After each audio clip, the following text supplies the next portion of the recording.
Dizem por aí que a internet pode acabar, mas será que isso é verdade? E se for, por que é que está acontecendo? Pois bem, esses serão os temas que eu irei abordar hoje no Reflexões Soltas. Se você é novo por aqui, seja bem-vindo. Eu sou o André Gussi e esse é o Entreter e Conhecer. Se você já é da casa, muito obrigado por voltar. Agora, sem mais delongas, vamos para o conteúdo de hoje.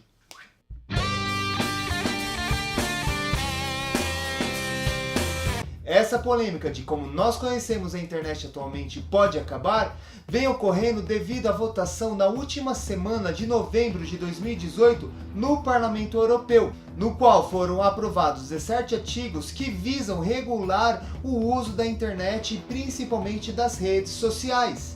É este modelo que corre o risco de acabar. Não é a internet, não vai tirar o Wi-Fi da sua casa nem nada, mas sim como nós a utilizamos e quem é que produz o conteúdo. Sendo os mais polêmicos os artigos 11, 12 e 13. Primeiro, vamos entender um pouquinho sobre esses artigos e por que as pessoas estão falando que a internet corre o risco de acabar. Mas primeiro, quando fala de acabar a internet, é de como nós a conhecemos atualmente, das mídias sociais, da interação livre, sem regulamentação nenhuma. Mas enfim, o artigo 11, ele visa regular a disseminação de notícias, de links de notícias via as redes sociais. Na prática, quem for uma pessoa muito influente nas mídias sociais só poderá divulgar alguma notícia ou um link, seja lá qual for, ou mencionar, se pagar uma taxa. Ou seja, isso na prática irá limitar bastante a disseminação dessas notícias. Se você lê alguma coisa de interessante e você quer divulgar nas suas redes sociais, você pode fazer, desde que você pague. E esse valor será revertido para os editores do jornal, para os responsáveis que criaram essa notícia. Já o artigo 12 ele visa limitar a postagem de fotos nas redes sociais. Por exemplo, se você for num show, num estádio ou qualquer coisa pública, você não pode tirar uma foto e postar nas suas redes sociais. As fotos públicas só poderão ser postadas por meios oficiais, que é a organização do show, do evento, tirar e autorizar. Você colocar sua foto daquela multidão, tirar uma selfie, não pode, porque isso não será considerado uma foto oficial. E o artigo 13, que é o mais polêmico e mais comentado, ele visa regular o direito de imagens, o copyright, o direito de propriedade das ideias ou produtos. Mas como seria isso? Então qualquer coisa que eu tiver no meu cenário que tenha uma marca ou represente uma obra artística, uma frase de cantor, qualquer coisa que você use, você não poderá colocar. Mas isso na prática, como irá afetar as mídias sociais? Por exemplo, se as editoras desse livro, quem fez esse bonequinho aqui do Michael Jackson, quiser cobrar algum direito autoral em cima do meu vídeo, ou quiser derrubar, ele terá o direito. Eu não poderia usar nenhum desses livros aqui para enfeitar, nada disso que seja de obra de outra pessoa. Mas o grande diferencial é, caso eu coloque algum vídeo de copyright que eu esteja burlando ou fazendo algo errado, a empresa não irá me processar diretamente na mídia social. No caso aqui, o YouTube. Quem iria pagar as contas seria a própria Google. Inclusive, a Google já anunciou, se esses artigos de fato forem aprovados, eles encerrarão os serviços deles na Europa, porque vai ficar extremamente inviável. E para pensar um pouco, nas mídias sociais que você usa, seja Facebook, YouTube ou qualquer outra, esses 3 artigos que eu comentei aqui, irá mudar a sua rotina de como você utiliza, ou você continuará usando normalmente como era antes? Isso daí impactará muito a rotina e como as pessoas operam as mídias sociais. E é por isso que dizem que a internet como nós conhecemos irá acabar. Porém, é muito importante ressaltar que esse projeto que foi aprovado na última semana de novembro será analisado e agregado ou retirado alguns itens dos seus artigos e será votado novamente em janeiro de 2019. Se caso for aprovado mais uma vez, os países da União Europeia terão 2 anos para se adequar a essas novas leis. Então não é algo tão imediato assim, não é algo tão apocalíptico para o dia de amanhã. Eu diria mais que as redes sociais, que as mídias como nós conhecemos hoje, levou um cheque. Então eles estão se mexendo para não levar o checkmate.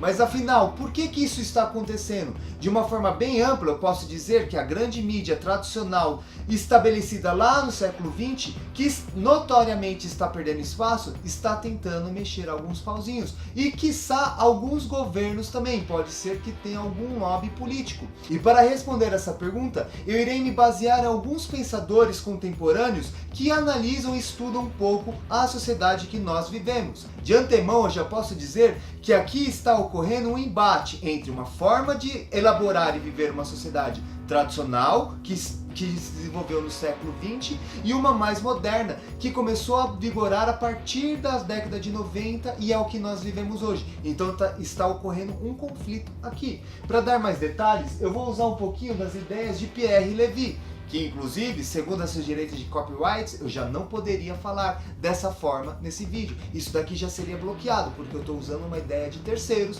e possivelmente eu poderia lucrar. Mas enfim.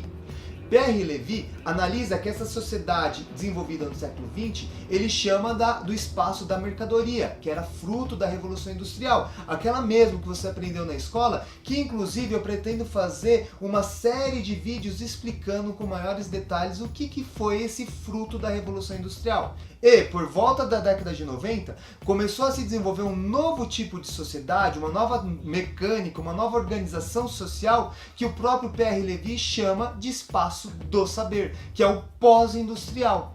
Só para você ter uma ideia, o autor explica que nessa sociedade industrial da mercadoria, a forma de comunicação era feita de um meio de produção ou de alguns para vários emissores. O que isso implica? A mídia tinha alguns produtores de conteúdo que por sua vez tinha que ter um aporte financeiro muito grande para conseguir bancar suas produções. Eles faziam esse conteúdo desde filmes, jornais, desenhos, programas de entretenimento e entre outros, tudo que se passava na TV até a década de 90, início dos anos 2000, esses grandes produtores faziam e difundiam para um grande público, para uma grande massa. E já nessa sociedade do espaço do saber, nessa sociedade contemporânea, não é mais um grupo específico que produz a informação, o conhecimento e divulga, mas sim todo mundo produz e todo mundo espalha. Por exemplo, o meu canal, um canal anão de 200 inscritos mais ou menos, eu consigo divulgar e mandar essa minha mensagem para o mundo. Eu não preciso de uma produtora, eu não preciso de um canal de TV. É possível eu produzir meu conteúdo e difundi-lo por aí. Mas não é só quem tem YouTube, Twitter, Facebook, Instagram, WhatsApp, entre outros. A comunicação ela está muito difundida, muito fácil. Não por menos que esse tipo de sociedade é denominada também de sociedade da informação e do conhecimento. Inclusive, eu já fiz alguns vídeos definindo um pouquinho sobre informação e conhecimento. Deixarei um link aqui. É importante ressaltar que esse livro do Pierre Levy, A Inteligência Coletiva, ele foi publicado no início da década de 90. E ele já vê tudo isso de uma forma muito otimista, que só com esse novo tipo de tecnologia foi possível fazer uma nova forma de democracia, ou uma verdadeira forma de democracia. Outro teórico que trabalha muito esses temas é o Manuel Castells, que ele fez um livro clássico que é Sociedade em Rede e Redes de Indignação e Esperança. Aqui o autor ele vai mais além, ele faz uma análise bem mais profunda. Castells aponta inclusive que algumas manifestações populares, como a Primavera Árabe e a Revolta dos 20 centavos no Brasil, que ocorreu durante a Copa das Confederações, quando o governo aumentou o preço do transporte público, cujo lema era "O gigante acordou". Mas enfim, esses movimentos foram organizados de formas espontâneas e orgânicas pela população, sem o intermédio de um meio de comunicação maior ou mesmo do governo. Aqui, inclusive, eu me arrisco a dizer que isso que está acontecendo no Parlamento Europeu é um movimento reacionário, uma vez que eles tentam restabelecer uma ordem já superada ou prestes a se superar. Eu pretendo fazer uma sequência de vídeos explicando o que é conservador, reacionário, progressista, revolucionário, e eu usarei as obras do Harry Potter para explicar esses fatos. São projetos futuros breves que, assim como o da Revolução Industrial, eu trarei aqui para o canal. Pode anotar aí e me cobrar, viu? Porque eu irei fazer. Quando eu digo que é reacionário, por que eu alego isso? Como já exposto, no século XX essa mídia tradicional, essa forma tradicional de se fazer governo foi estabelecida. E em pleno século XXI, isso está sendo alterado. As pessoas e corporações que fazem parte dessa nova ordem são diferentes dessa antiga. Não é raro ver a mídia tradicional criticar o YouTube ou YouTubers, ou mesmo alguns governos eleitos, como nos Estados Unidos e no Brasil, com Donald Trump e Bolsonaro, que não usaram a forma tradicional de se fazer propaganda política e usaram as mídias sociais também. Agora que nós entendemos o que é que está acontecendo no Parlamento Europeu, entendemos um pouquinho uma análise filosófica ou sociológica sobre o tema, eu trarei aqui algumas opiniões minhas, o que eu penso a respeito. Primeiro, não mudou apenas a forma de se comunicar e fazer mídia, mas sim de gerar receitas, inclusive de se encarar os direitos autorais. E é importante ressaltar que já tem todo um projeto de proteção dos direitos autorais. Eu mesmo, meu canal Anão, como eu já dito, eu já levei um strike, não foi um strike, foi uma notificação que eu estava usando elementos do Chaves e a Televisa me informou, ó, esse seu vídeo, se caso ele for remunerado, toda a receita irá para a Televisa. Então, já tem mecanismos no próprio YouTube ou em mídias sociais que protegem os direitos autorais. Só que os direitos autorais, como eram encarados no século XX, não cabem mais nesse século XXI. Você tentar barrar esses direitos autorais do jeito que eles estão fazendo, você vai inibir a produção e a liberdade que a internet tem de fluir. Isso daí dificultará, por exemplo, coisas simples, de pessoas que querem fazer uma receita diferente, aprender a cozinhar, a cuidar de um jardim, ou buscar informações, afetará toda a forma como nós entendemos a internet.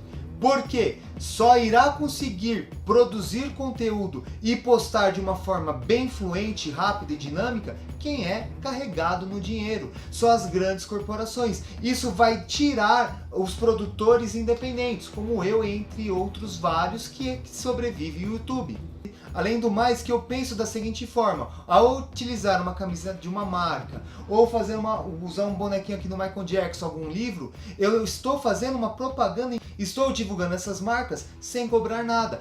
Eu posso trazer como exemplo alguns vídeos sobre Clash Royale que eu fiz. Mais uma vez, meu canal é anão, tem cerca de 200 inscritos. Alguns vídeos que eu postei sobre o Clash Royale, eu conheço no mínimo 5 pessoas que chegaram em mim e falaram: olha, gostei daquele jogo que você fez, comecei a jogar, põe mais dicas lá.